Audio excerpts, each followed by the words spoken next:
Every week, it feels like the presidential election could take a different turn, from swaying polls to court cases. And Trump continues to be front and center from the shifting campaign trail. Just yesterday, the former president was told he is not immune from prosecution related to crimes he has been accused of committing during his time in office. This is a significant moment for Trump's legal cases.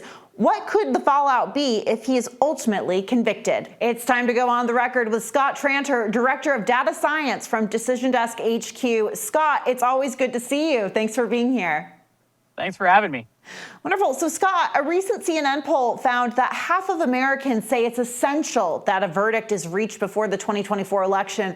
Could this be the case that closes the door to the White House for former President Trump? It's certainly keeping him and his team up at night. And again, that corroborates some of the other polling we've talked about on your show about how if he's convicted, there's anywhere from 5 to 15% of independent voters who would seriously vote or seriously consider not voting for him in the general. I mean, these convictions, these court cases, this is something that America certainly cares about, and the data proves it. Moving to Capitol Hill, in a major blow to Speaker Mike Johnson, 3 GOP members of the House voted against impeaching Homeland Security Secretary Alejandro Mayorkas, plus a standalone bill to fund Israel was torpedoed by Democrats. Is this a sign of hard times to come for the Republican-controlled House? You know what it is, and in another life, I used to work in Congress. In fact, full disclosure, Rep. Ken Calvert, the person who introduced the Israeli bill, I used to work for him. And I remember back in the day when I worked in the Hill, you never put a bill on the floor, especially a big one like that, unless you knew it was going to pass. And I think the most interesting thing to come out of the Mayorkas impeachment is Rep. Gallagher said it pretty honestly. He's like, the leadership has known that I was a no vote for a month. And so I think, yes, this portends to what is in the future. I mean, we've got the budget stuff coming up in a few weeks. And you know what? The polling shows that Republicans, Democrats, Independents, they don't like the fact that Congress can't get anything done, whether it's on the border, whether it's on Israeli aid, whether it's on Ukraine aid, whether it's on the budget. So I see some, I see some problems ahead, and I don't know that it's going to help any of these candidates at the ballot box as we get into primary season. I guess you could say it's Speaker Johnson really learning on the job there in that vote. But looking ahead to the South Carolina primaries, Decision Desk has Haley trailing by just over 30%. Why is she staying at the race at this point, and could she be waiting for Trump's legal cases to play out? So I think to answer your second question first, I think she is waiting to see where the legal challenges weigh out. And more importantly, we saw what she raised in January. She reported $16 million raised, which is more than the cash on hand she had when she started January. So there's clearly some momentum about her behind her coming out of the January showing, 3rd in Iowa, 2nd in New Hampshire. It was a funny blow on Twitter and all social media when she came in 2nd to none of the above. What's interesting is the way Nevada goes, and I don't want to put anyone to sleep, last night's vote didn't really matter in terms of delegate.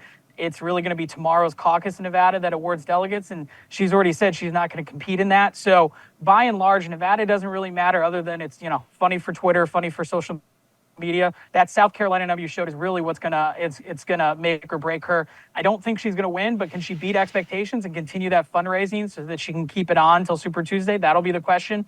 But she's certainly banking on the fact that, a lot of voters are out there saying, hey, if Donald Trump gets convicted or if he somehow his legal troubles get more serious, they would reconsider. And that CNN poll that shows, 53%, that's nothing to ignore there. She's got a lot of good data points and a lot of good money behind her. But we'll see if that's enough. Yeah, she raised $16 million in January alone, so that's certainly some successful fundraising. If you put Haley up against Biden, right now 53% of likely voters say they would pick Haley, with the current president only snagging 45%. Could these numbers also be motivation for Haley to stick it out? Absolutely. And that's the YouGov national poll. When we start looking at the crosstabs in places like Wisconsin, Michigan, Pennsylvania, Arizona, Nikki Haley plays very well against suburban middle-class voters, specifically women, a section or a subsection of voters that Donald Trump doesn't do well with and are certainly swayable both on the independent Republican and Democratic side. She scratches that itch, and she's a very viable candidate. And that poll just kind of shows it, especially when you get down into the nitty-gritty in some of these states, which is really how this is won, not at the national level. It's in these battleground suburbs in Pennsylvania and Michigan and Arizona. But assuming it ends up being Biden versus Trump on the ticket, neither have high ranks among voters. They're essentially tied in decision desks' favorable ratings. Could this affect voter turnout, especially among those independents we talk about? Absolutely, right? And we kind of saw it last night in Nevada, right? None of the above candidates won. That means that there are voters who said, you know what? I'm actually going to show up. I'm going to go to my voting place. I'm going to stand in line. I'm going to fill out a ballot. I'm not going to vote for any names on the ballot. I'm going to vote for none of the above. And I think that's a mark, an indication of what the rest of America thinks. And I don't necessarily think that most voters like who their choices are. And that approval rating you just showed up there kind of is the data that proves that. Either candidate's going to have to see that rise up if they're going to overcome some potential turnout problems this fall. Moving to the current president's campaign, Bidenomics continues to be a top push for his reelection campaign. He has gotten a small boost in the past few months, gaining 4% on his approvaling of the handling of the economy. But looking at the past few weeks, his overall approval rating has dropped. What other factors are at play here?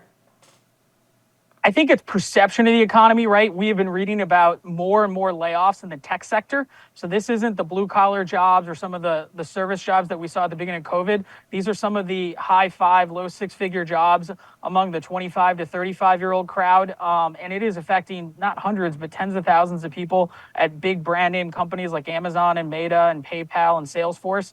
And that reverberates throughout the economy. I think that's what you're seeing here is the economy. Some people are thinking it's getting better, but that's not necessarily translating to Biden's bottom line.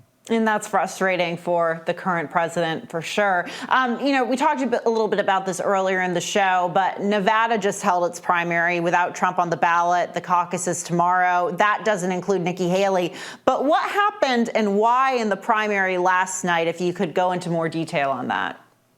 Yeah, so it's a lot of drama. It could be a reality show around how the Nevada GOP operates and how they choose their candidates. Nevada as a state has to run a primary, so they ran it last night. But the Nevada GOP said, fine, if the state is gonna run a primary, you can run it. You can have candidates can apply there, but we're only gonna award our delegates to the people who actually caucus with us. And so while there was an election last night, and it was state run, it was official, those results are real, those voters are real, and none of the above won. Haley came in second. Donald Trump decided not to run in that one. He decided to run in the caucus that is being run by the state party tomorrow. And the reason why he decided on that one is because that's where the delegates are awarded. Nikki Haley decided not to participate in that one, so she won't be on the ballot. But what you're looking at there is some internal turmoil, internal drama in the Republican National Party, and it's interesting to watch. But the only thing of consequence is the delegates are awarded tomorrow. Nikki Haley's not eligible for any of them. It looks like Donald Trump's going to get all of them.